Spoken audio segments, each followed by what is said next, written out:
अस्सलाम वालेकुम। तो आज हम आपके लिए लेके आए हैं बहुत से सिजलिंग हॉट सेंसेशनल टॉपिक्स। अभी तो पार्टी शुरू हुई है, तो आप पूछेंगे पार्टी कहाँ शुरू हो गई है, तो हम कहेंगे कि कहाँ कहाँ नहीं शुरू हुई पार्टी। पहले डिस्कस करते हैं कि जो पार्टी शुरू हुई 2024 के जनरल इलेक्शंस के साथ, उसका रायता फैलते फैलते बाई इलेक्शंस तक भी आ गया। आपने देखा कि 2024 के जो जनरल इलेक्शंस हुए उसमें हमने फॉर्म 47 बना लिए, फॉर्म 45 की टैबुलेशन को कंसिडर किए बगैर ही, और जैसे कि तैसे आपको पता है हम लोग जुगाड़ लगाने की माहिर कौम है, तो हमने 2/3 अक्सरियत की हुकूमत भी बनी कर दी, खड़ी कर दी वहाँ पे। तो अब जो बाई इलेक्शंस आए उसको भी हमने बड़े आर्टिस्टिकली बाय बाय कह दिया। अब वो कैसे? अब देखिए जी, जो पोलिंग एजेंट होता है वो किसी भी जमात का नुमाइंदा होता है किसी पोलिंग बूथ के अंदर। अब इस दफ़ा बाई इलेक्शंस में पहली दफ़ा हमने देखा पाकिस्तान की इलेक्टोरल हिस्ट्री में कि जो प्रिजाइडिंग ऑफिसर्स हैं, जो पोलिंग एजेंट्स हैं, उनसे उन्होंने फॉर्म 45 प्रिजाइडिंग ऑफिसर ने पोलिंग स्टार्ट होने से पहले ही दस्तखत करवा लिए। अब देखिए, ये चीज़ें देख के दुख होता है कि जो पोलिंग एजेंट, एक पॉलिटिकल पार्टी जो होती है वो डेमोक्रेसी का इंजन होती है, वो रूह होती है जमहूरियत का किसी भी मुल्क में। तो हमारी सियासी जमात, आप सब समझ रहे होंगे कि किस सियासी जमात की तरफ मेरा इशारा है, कि उनके पोलिंग एजेंट्स को इतनी ट्रेनिंग नहीं थी, इतनी इलेक्टोरल सेंस नहीं थी कि वो पोलिंग स्टार्ट होने से पहले ही दस्तखत करा बैठे और दस्तखत कर बैठे फॉर्म 45 पे। तो हमारी पंजाबी की एक सेइंग है कि जेड़ी चंड बाद याद आए वो मुँह ते मार लेनी चाहिए। अब इलेक्टोरल केसेस को, हम ये बाई इलेक्शंस को कैसे चैलेंज करेगी वो जमात, और कैसे इलेक्शन ट्रिब्यूनल में जाके क्या कहेंगे बाद में। अब एक तो पार्टी सीन ये हो गया। अब एक डिस्कस करते हैं कि चाइना में क्या पार्टी होने जा रही है। तो American magnet, business magnet Rockefeller कहा करते थे कि the best time to make money is when there is blood in the streets. तो चाइना में जनाब अली, उनकी स्टॉक मार्केट में मंदी है देखने में आ रही, उनकी हाउसिंग सेक्टर में मंदी है, तो best time to make money in China. अब हमारे मेंटर पाकिस्तान मुस्लिम लीग नवाज़ के कायद मियां मोहम्मद नवाज शरीफ साहब चाइना चले गए हैं, और हमारे फ़ौरन से तैयार हो जाने वाले फॉरेन मिनिस्टर इसहाक डार साहब भी गए हैं, लेकिन ऑफिशियल कैपेसिटी में नहीं गए, विच इज़ क्वाइट अनफॉर्चुनेट। देखा जाए तो वो ऑफिशियल डेजिग्नेशन के साथ जाते, कोई ठोक बजा के जाते, कोई धड़ल्ले के साथ जाते, कोई ऑफिशियल डेलीगेशन लेके जाते, तो पता चलता कि कोई डेलीगेशन आया है, पाकिस्तान से आया है और ऑफिशियली कोई इन्वेस्टमेंट्स की बात करने के लिए गए हैं। लेकिन बड़ा हश हश है इस टॉपिक पे। तो जहाँ तक देखा जाए तो जो पाकिस्तान मुस्लिम लीग नवाज़ की अभी तक स्टेटमेंट्स आई हैं, तो उसमें अगर देखा जाए तो सुना है कि मियाँ साहब कोई अपने दिल की आसूदगी के लिए वहाँ गए हैं, बिकॉज ऑफ कोर्स चाइना में थाउजेंड्स ऑफ ईयर्स पुरानी हीलिंग थेरेपीज़ हैं एंड वेरी इफ़ेक्टिव। तो देखना ये है कि मियाँ साहब अपने दिल की आसूदगी के लिए गए हैं, या माशाल्लाह से उनकी होनहार बेटी जो हमारी चीफ मिनिस्टर हैं पंजाब की, मरियम नवाज़ साहिबा, उनके लिए कोई रियल इन्वेस्टमेंट्स सीख करने के लिए गए हैं, ताकि पंजाब के करोड़ों अवाम के दिलों की आसूदगी हासिल हो सके और जेन्युइनली इन्वेस्टमेंट आ सके। अब ये देखना है कि गवर्नमेंट टू गवर्नमेंट कॉन्टैक्ट होने के लिए गए हैं मियाँ साहब, या कोई प्राइवेट सेक्टर पे इन्वेस्टमेंट की बात होने गई है। सो लेट्स सी, उसमें बड़ा हश हश है, अंडर द कारपेट है, लेकिन जो हमने आपको पेरिफ्रीज बताए हैं इसी में होगा, गवर्नमेंट टू गवर्नमेंट होगा या प्राइवेट सेक्टर से इन्वेस्टमेंट आएगी, अपने दिलों की आसूदगी मिलेगी, या अवाम के दिलों का भी कोई भला होगा, वहाँ भी कोई आसूदगी आएगी, पावर्टी एलिवेशन की भी कोई बात होगी।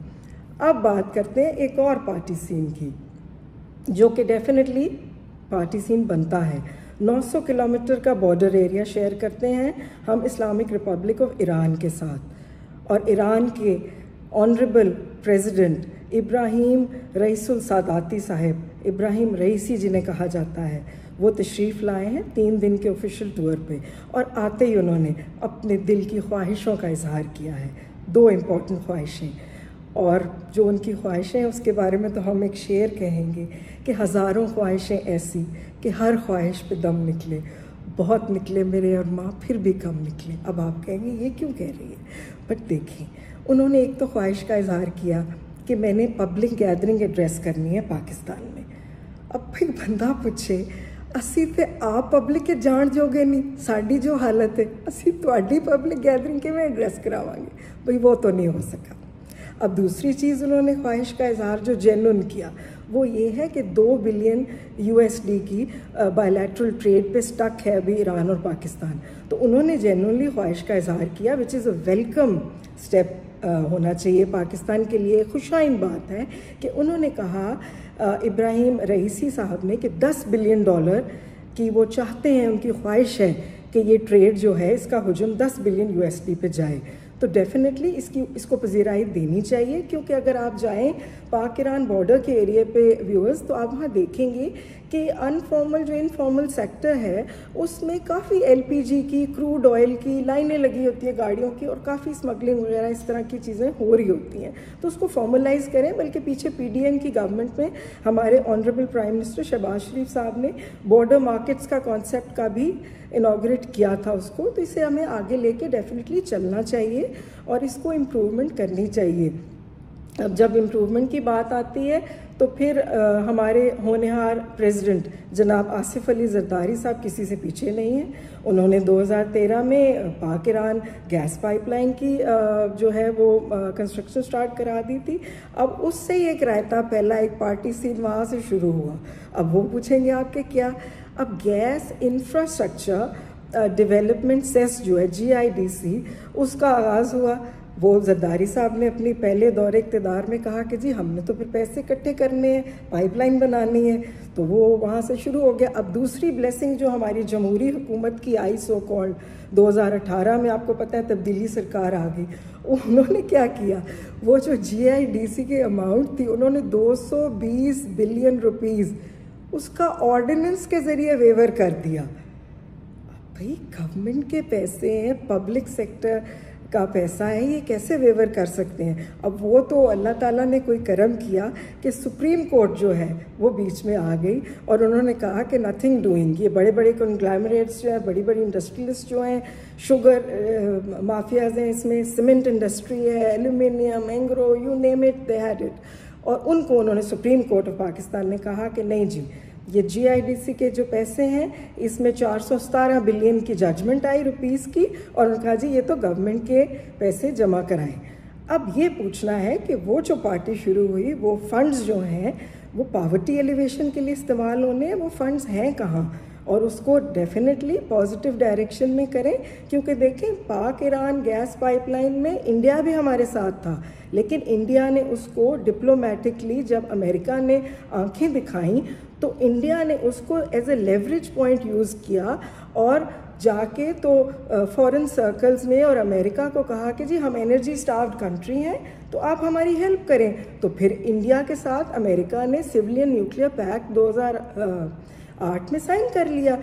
तो मुल्क जो है, कहने का ये मकसद है कि वो फॉरेन अफेयर्स की फील्ड में प्राइवेट, हमारे जिस तरह फॉरेन मिनिस्टर साहब दौरों पे चले जाते हैं इस तरह नहीं होता। फॉरेन अफेयर्स को एक बड़े टैक्टफुली डील करना पड़ता है। अब देखिए इंडिया ने US के साथ सिविलियन न्यूक्लियर पैक्ट साइन कर लिया, यही पाक ईरान गैस पाइपलाइन को मुंह के आगे रख के, और उसके बाद चाइना का भी इसमें था, चाइना ने इन्वेस्टमेंट करनी थी तो चाइनीज़ को भी अमेरिकन ने आंखें दिखाई तो वो भी साइड पे हो गए।